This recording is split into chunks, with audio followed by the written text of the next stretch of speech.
Klaipėdos universiteto socialinių mokslų fakultete apsilankė užsienio reikalų ministras Audronius Ažubalis. Jis pristatė būsimo Lietuvos pirmininkavimo ES taryboje planus.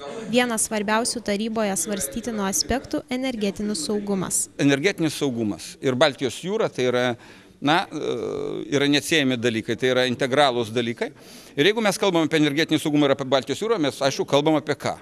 Apie Nord-Balto jungtį, tai yra elektros kabelį 700 MW galios, kuris guls ant Baltijos jūros dugno ir susijęs Baltijos valstybės, konkrečiai Lietuvą su Švedija.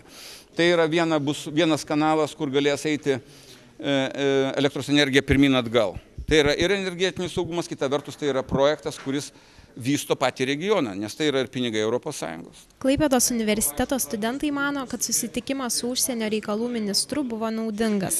Studentai sužinojo svarbių dalykų.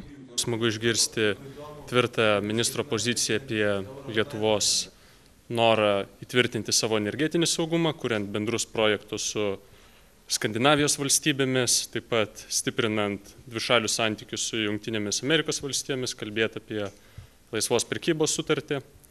Tai šitie du akcentai, kurie man labiausiai patiko ir kurie įsiminė. Iš tikrųjų tai skatina žingeidumą kaip būtent šioje srityje. Labai smagu, kad bus ruošiami nauji specialistai. Tai yra didžiulė patirtis. Ir labai smagu, kad buvo toksai susitikimas su šiuo garbingu žmogumi. ES taryboje Lietuva pirmininkaus pirmoji iš Baltijos valstybių. Klaipėdos universiteto socialinių mokslų fakulteto dekanas Antanas Bučinskas teigia, kad bendravimas daro įtaką ir Lietuva pirmininkaudama ES taryboje bus pastebėta. Manyčiau, kad šiek tiek turės iš to pirmininkavimo pirmiausia Lietuva ekonominės naudos. Aš taip linkęs manyti. Verslas ir taip toliau. Jeigu turtingiau gyvensim, reiškia didesnis procentas, didesnis pyrago gabalas nukris ir švietimo sistemai. Kita vertus, tai suvažiuos visos Europos lyderiai. Visos Europos lyderiai. Bendravimas daro įtaką.